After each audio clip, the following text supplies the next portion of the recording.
There's been an unprecedented purge of top Chinese military leaders, including most recently top General Zhang Yusha, a longtime ally of Xi Jinping. This never happened in history of the communist rule.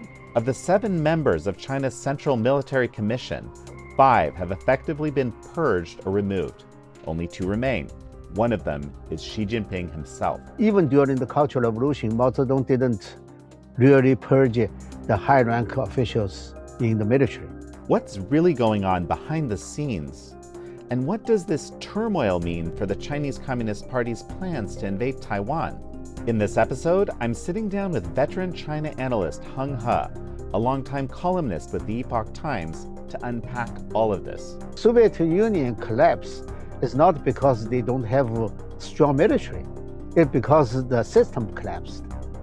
Now, Xi Jinping faced the same situation. This is American Thought Leaders, and I'm Yanya Kellick.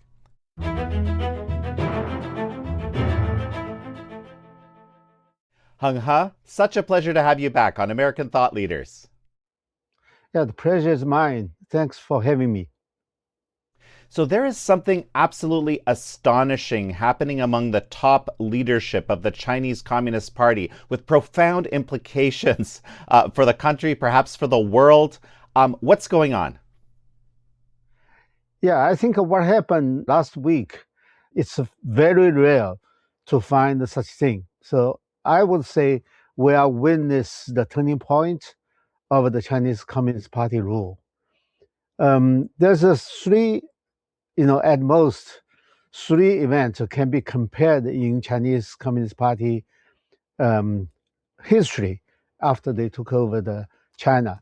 One is in 1962, when the Great Leap Forward failed and tens of millions of people died. And then there's a power switch.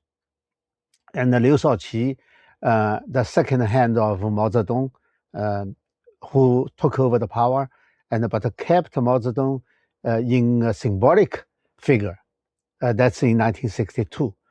And the second event can be compared is during the Cultural Revolution, Lin Biao, the second hand of Mao Zedong, was purged and escaped to Mongolia and died there.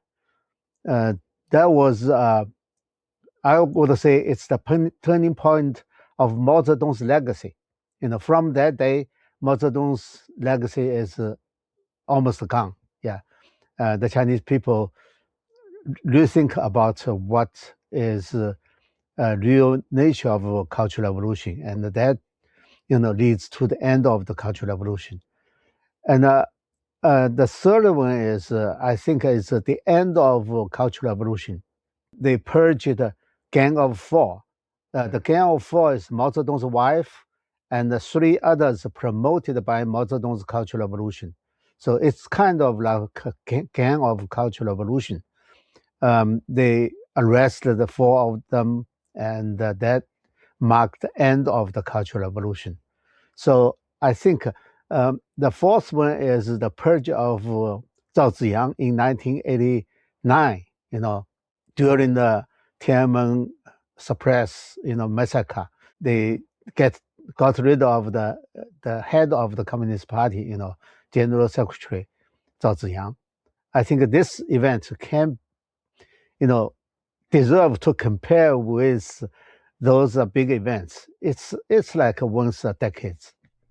So what exactly happened? I mean, we're seeing, basically a profound shift in the power structure. This is something we talked a while ago, perhaps a year ago, about big shifts within the Communist Party, big power changes. But here we see another shift. And so just kind of lay out exactly what happened for me, just shortly, and then we'll kind of dig into it a little bit. Yeah, basically, last time we talked about the power switch is basically somebody in the party top leadership or the retired old leaders work with the military, pretty much took over the power from Xi Jinping, especially in the military and some economic field. but not totally. It's a little bit similar to in 1962. Liu Shaoqi took some of the power from Mao Zedong, and this time it was the probably retired, um, old leaders with this Zhang Youxia, who was purged at this time, took over the part of the power, not full of power.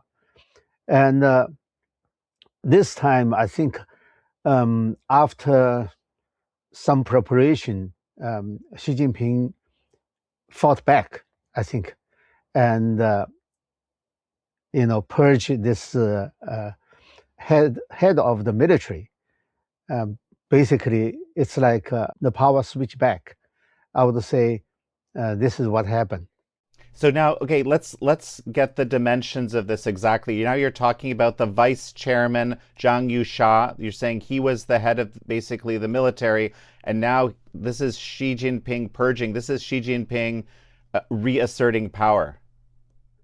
Yes, and I believe because Xi Jinping is not a military person, so the head of the military was this person, purged, Zhang Youxia. And I'm pretty sure I can consider what Xi Jinping did is a coup.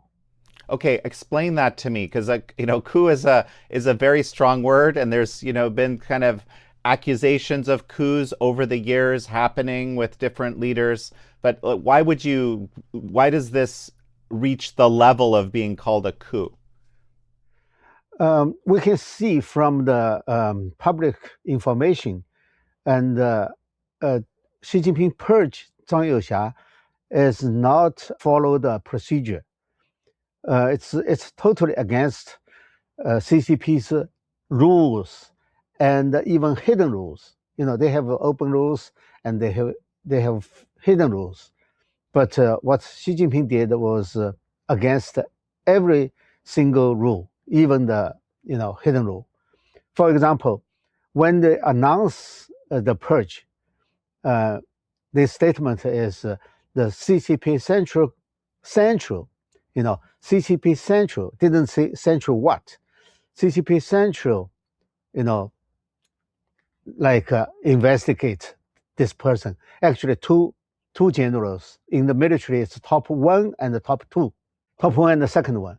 So purged two, I would say the top leader of the military. Usually they will say who purged them, you know, the power, where the power come from, and they didn't say it's a CCP central. Well, CCP central is a very confused name.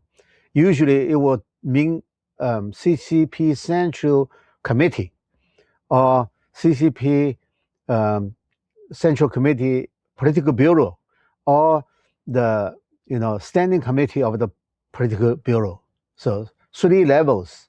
They all can be called the CCP Central, but the CCP Central is a very abnormal. You cannot say that. You have to have a meeting, procedure, have a meeting.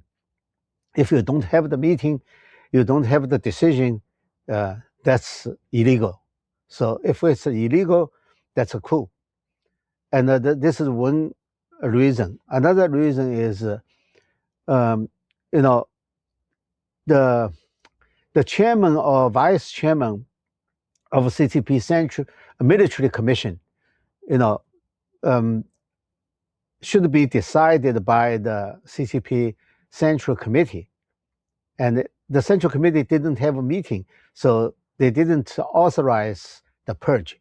They must authorize the promotion and the purge, but there's no such a procedure. And second is in the Central Military Commission, CMC, they have to have a meeting to decide who is in what position, and they also need to make the decision to purge somebody inside the military commission.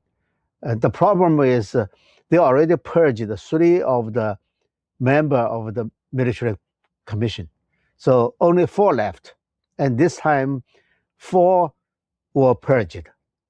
That means if they have a meeting to vote, and then it should be 2-2, right? So two agreed to purge another two. That was impossible. None of the procedure, written in the rules was carried out. That's why I said this is a coup. It's very illegal. I mean, this is absolutely fascinating, right? Because this is in every system, right? Like say in the mafia, right? There's certain rules that have to be followed, right? And Yes. when you don't typically break those, when people break them, they get in huge trouble. Why? Because otherwise you have utter chaos, right? So this is you're saying that these core rules, the core basics of what's been happening in the Chinese Communist Party, of how it's worked in the upper echelons, have been completely compromised now. And she just kind of went in and said, "Here's how it's going to be." Yeah, you remember several months ago, they confirmed 9 top military leaders were purged, right? But now two top leaders were purged. So this will be the big issue. I think the first thing is the chain of command in the military is totally broken. It's totally broken. It's not like partially or half. This never happened in history of the communist rule, even during the Stalin time, in Soviet Union. Of course, they purged a lot of military personnel, uh, officials. But I think in the top leader, 5 of the top military leaders only purged 3, 2 left. But now they have 7 in the Central Military Commission, and only 2 left, 5 purged. So this is like like more serious than in Stalin time. I would say um, that was a big influence of the whole Chinese Communist rule because, it's not in the military. Uh, the purges also happened in the civilian in the government system, even though it's not so dramatic. And everybody will think this is not right. Uh, why? Because usually the rule will tell people who is in charge and what to do. In China, you have to follow the right person. If you follow the wrong person in the government system or in the bureaucracy, then you will be purged, right? But now people don't know what is the right person to follow. Because even if you follow Xi Jinping, you still will be purged. Uh, so the hidden rule is broken. I think that will be the end of the whole system, because the system need to put people together. The official together. You should make able to make the system work. But now nobody knows who to trust and who is the one you should follow. That's a big problem. And also, chain of command of the military has been broken. That means the military cannot fight. Another thing is Chinese military is different from the rest of the world. They belong to the party, not belong to the people or the state or the government or any state. So they belong to the party. It's a party-ruled military. So the military design way is totally different. It's designed to protect the CCP's rule, protect the regime, not fight overseas wars. Um, so the military basically designed that way. They don't have even the soldiers and uh, the guns has no bullet in it because they are afraid that they will turn the gun to the wrong side, turn back their guns. So that's the design. But people are always afraid that Xi Jinping would, take over Taiwan. But once they decided to have a foreign war or against Taiwan, they have to put the generals in full control. Xi Jinping cannot fight himself, right? He has to give the power, the command to the military leaders. That means the military has the power to turn the gun backwards. Again, For now, it's impossible. against him. I Yeah, mean, but since everybody is afraid of their position and their safety, even in the military, so that's never happened before.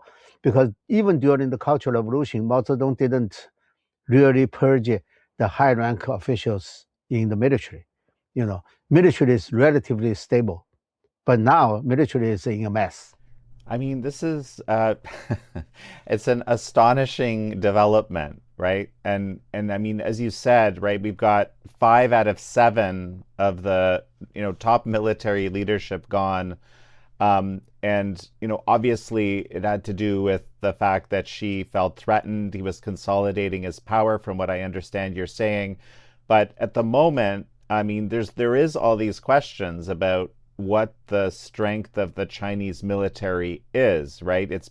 They've been building a huge navy, they've been building in space, they've been expanding their nuclear capabilities dramatically. I mean, way beyond anything that's official from what we know. This is a potent military force in the world, right? And you're saying it's without leadership right now. I mean, this sounds concerning. Well, maybe it's a good news for the world, not good news for Xi Jinping, because Xi Jinping is different.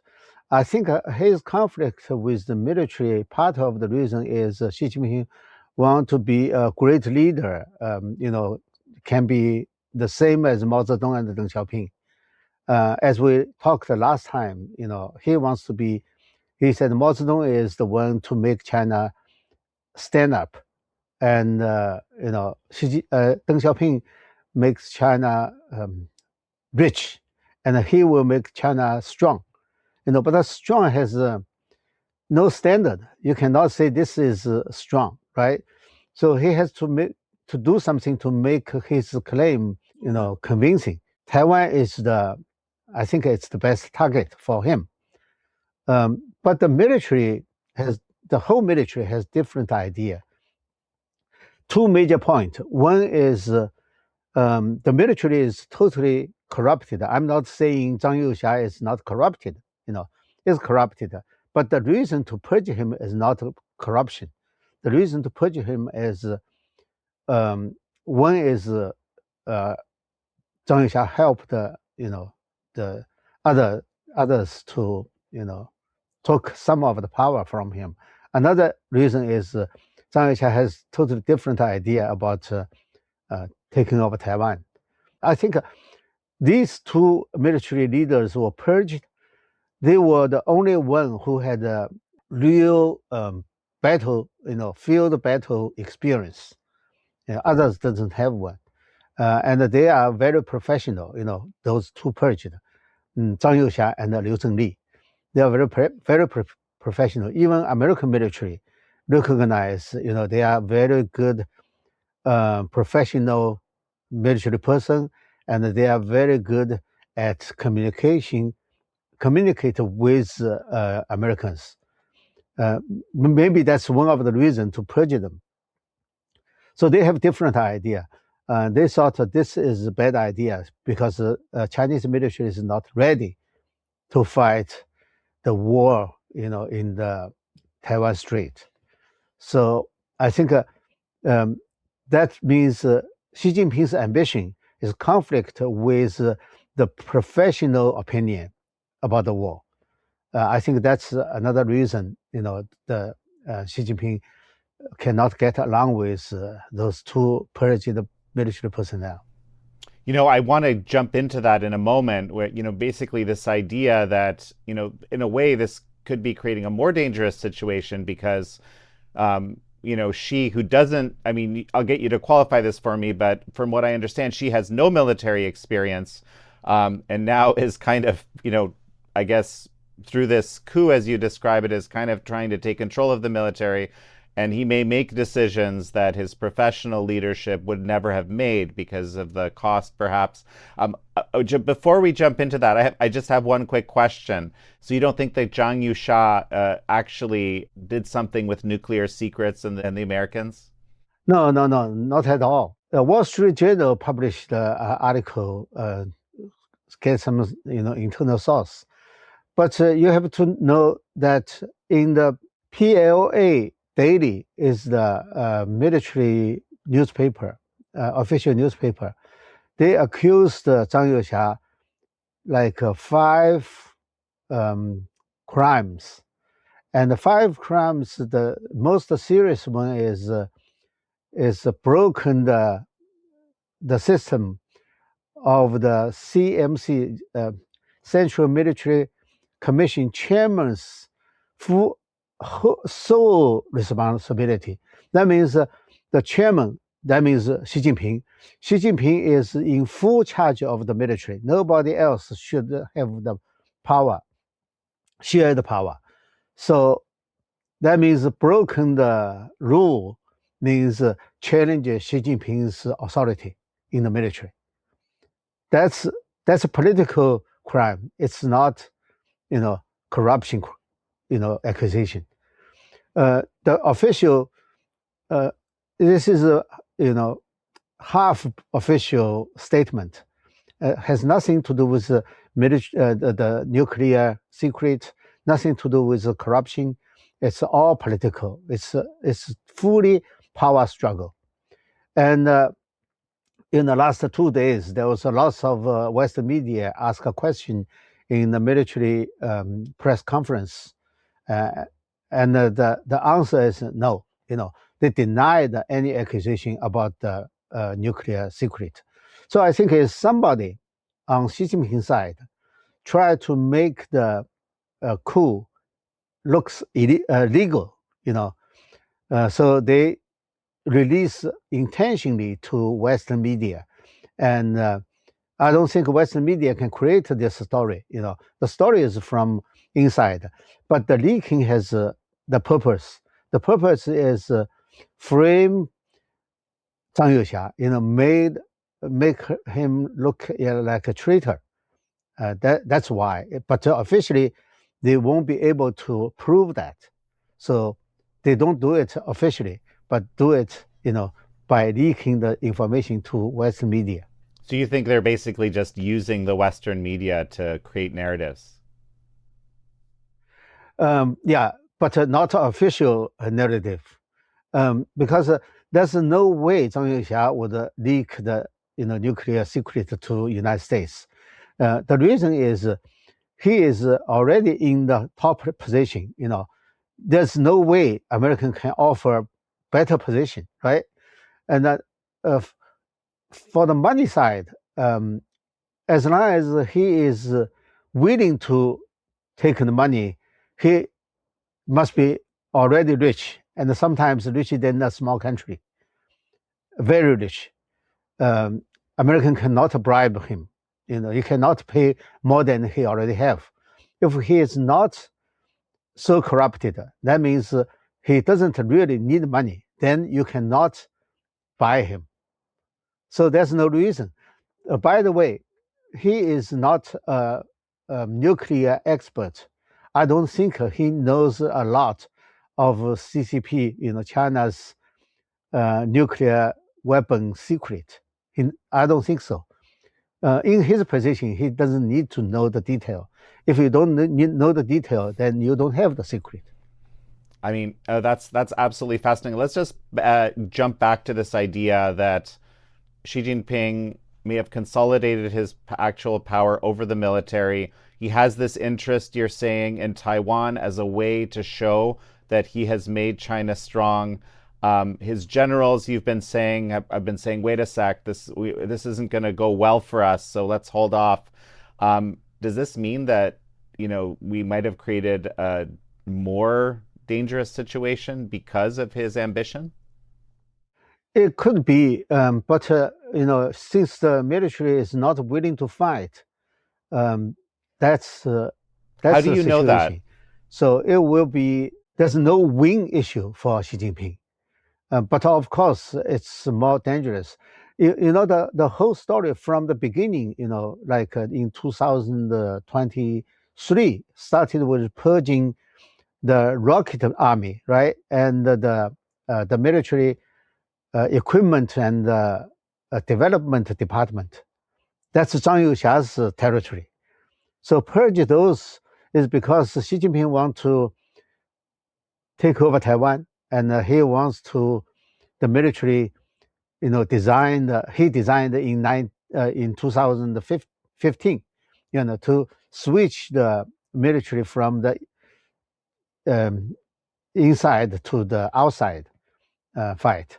But looks like it's failed, because the corruption, the military cannot fulfill his needs. That's why he started to purge and purge the Zhang Youxia's territory. That's why Zhang Youxia tried to fight back. And last year, all the military top leaders purged were all belongs to the Xi Jinping faction.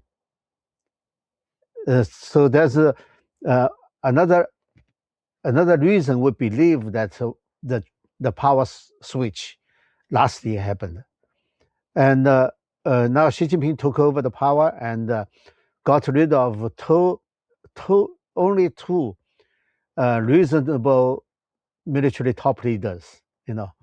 Another one left.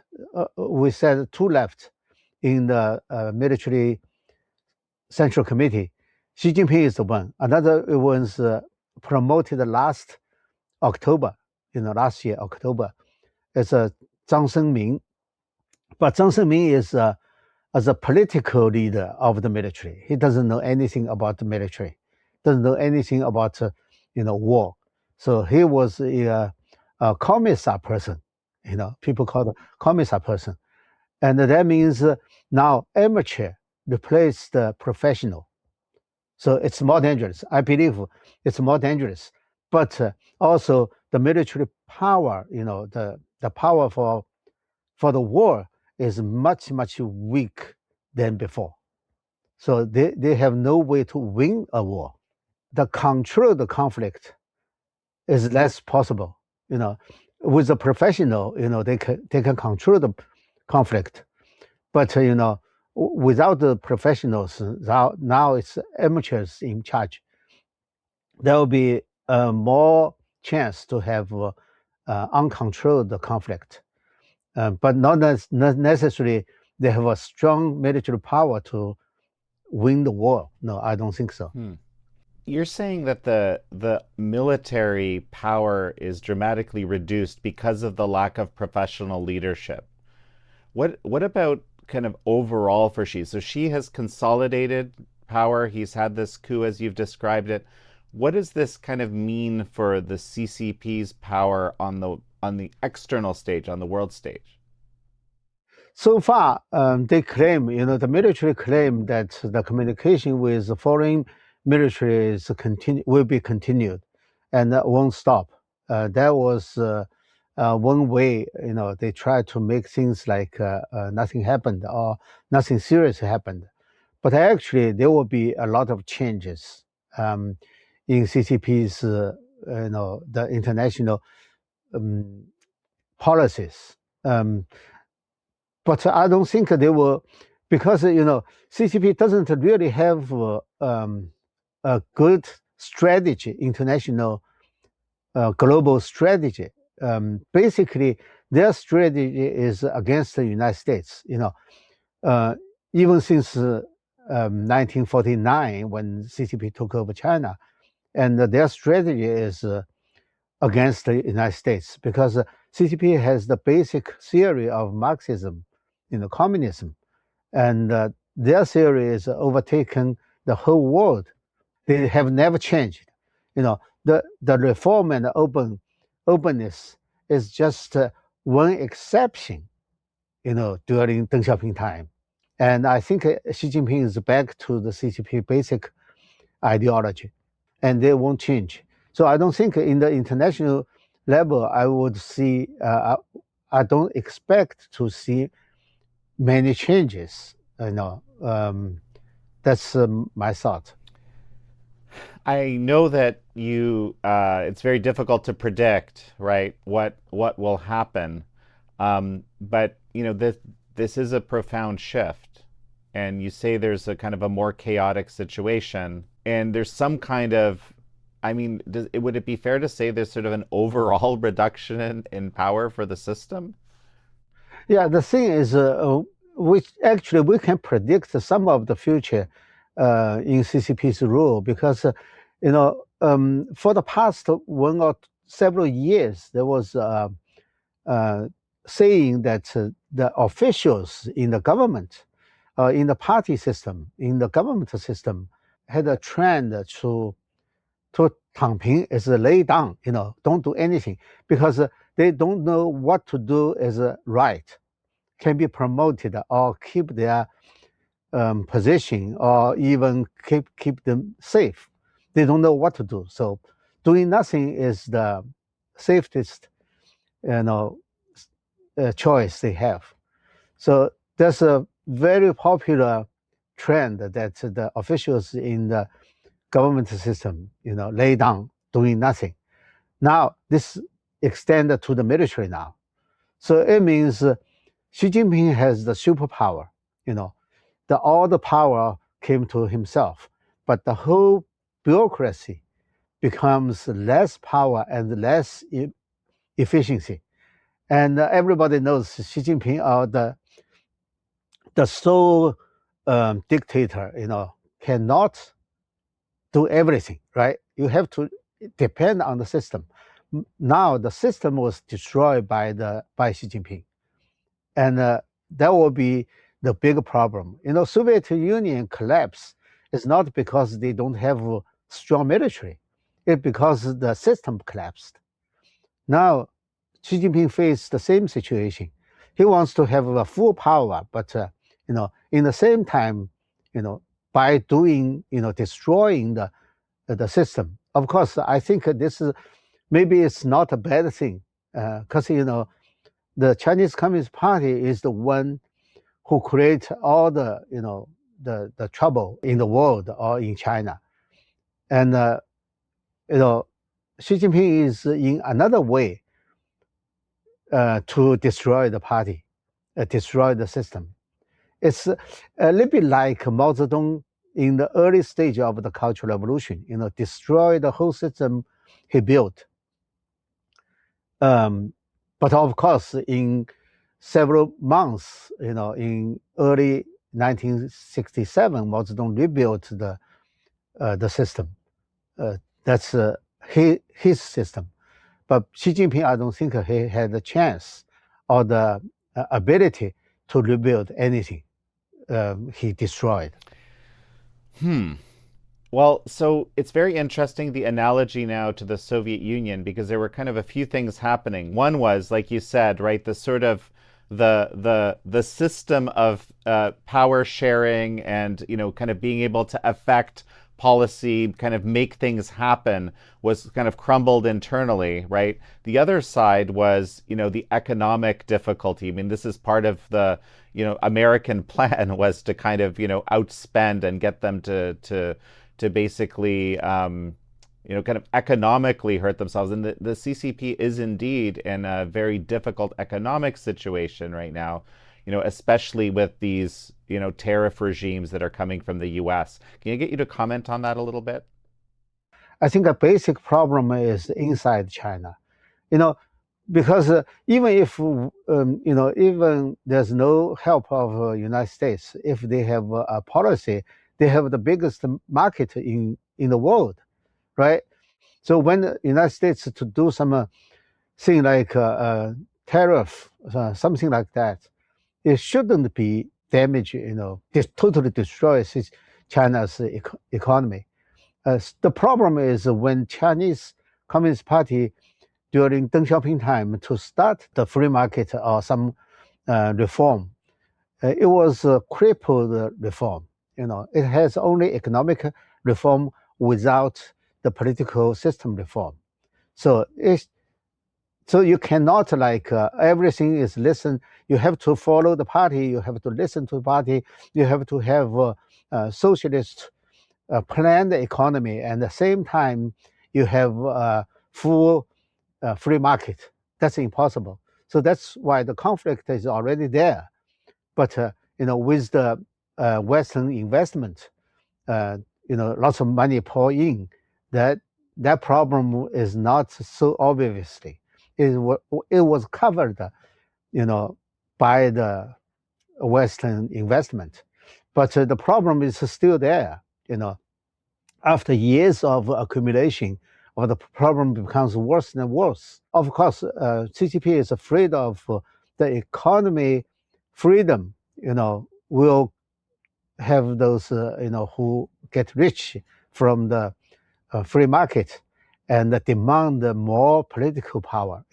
Share political power. So that's why Xi Jinping is the resolution. When Xi Jinping took over the power, he tried to promote the state economy, planned economy, and suppress the private section of the economy. And that's what Xi Jinping, this is the Communist Party's reaction to the free market. That's I think the problem is there. Deng Xiaoping knew that, but he doesn't want to destroy Communist Party. So that's why he said, we leave the problem to the next generation. So now it's next generation's problem. That's current generation.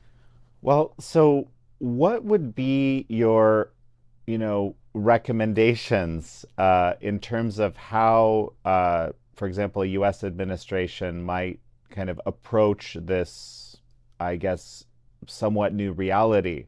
Let me kind of summarize what I'm seeing, right? You're saying basically Xi has once again consolidated power among himself, but his bureaucracy is not as eager to follow anymore because he's sort of torn apart some of the fabric of the system that kind of kept everything functioning well.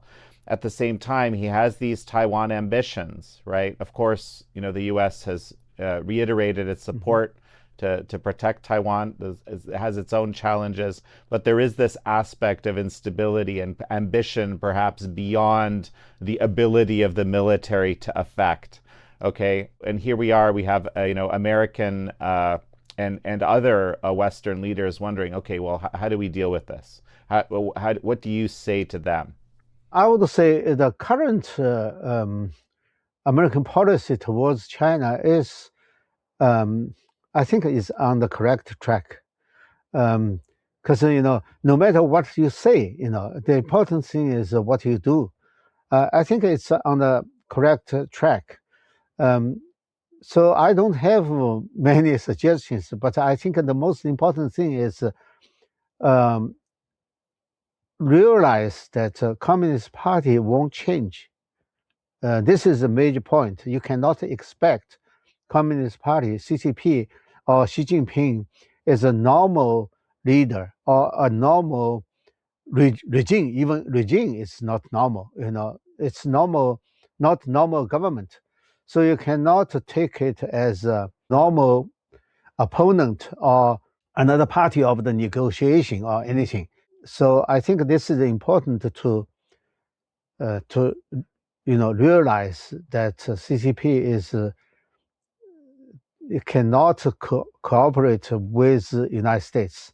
It cannot, like they use the international organizations like United Nations or something like that. So I think uh, now the current U.S. government realize that's why they quit some international organizations because those international organizations are not fully controlled by CCP. So I think just don't expect they are normal. That's most important. Once you know they are the troublemaker of the world, you see all the terrorists or all the troublemaking countries, the, always the CCP, the Chinese Communist Party, is behind. So I think that once you recognize, I think the politicians has their, they know what to do. So I don't have any suggestion. It's just you just know exactly who you are dealing with. So something that I've written about in my upcoming book, Kill to Order, about the forced organ Mhm. harvesting industry in China and how that system works, is something that's not necessarily very obvious to people in the West. Because in the communist system, the supremacy of the Communist Party is really the absolute top priority of the system, even beyond the basics of human life and dignity and things like of this nature. We kind of assume that it's a normal system, but it's not. Right. The Chinese Communist Party, when it established, it was the branch of the international communist movement until in 1930s or 1940s, when starting dissolved this organization, and they're still part of the movement of the international uh, communist movement, and they never changed their course. You know, since the communist is not a fit with the human nature, so we all know that all the communist experiment in every country failed, except in China. But in China, the economic development is against all the odds, right? So because they give up a little bit communist ideology, you know, give some space to the uh, free market. That's why they look successful, but it's not a communist movement successful. It's the free market. Uh, so CCP never give up their power. It's always in the society. It's the number one power, and never give up. Now it's more concentrate.